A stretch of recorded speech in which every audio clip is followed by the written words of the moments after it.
Magandang hapon mga idol. Ayan, binuksan ko yung bintana kasi umulan. Umulan dito sa Hong Kong. Ayan. Hindi maganda yung panahon. Kasi nung isang araw may bagyo dito. Ayan, ngayon umulan na naman siya pero yung init, sobrang init pa rin kahit na umulan mga idol. Ayan, kaya nag-video ako.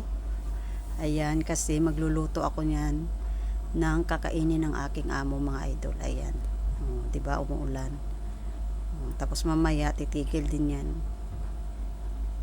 Yan, ang ulan kasi dito hindi tuloy-tuloy ba.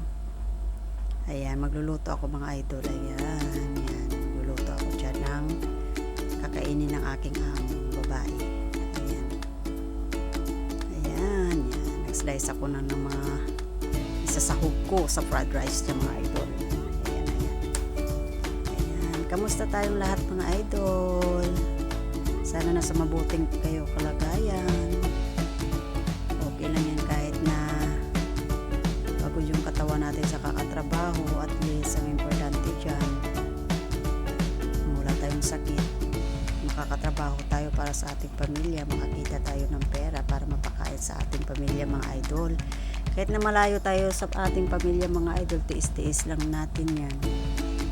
Malay natin, baka makaahon din tayo sa kahirapan at mapatapos natin ng pag-aaral ang ating mga anak dahil sa pagtitiis. Bye mga idol, salamat, thank you for watching, bye.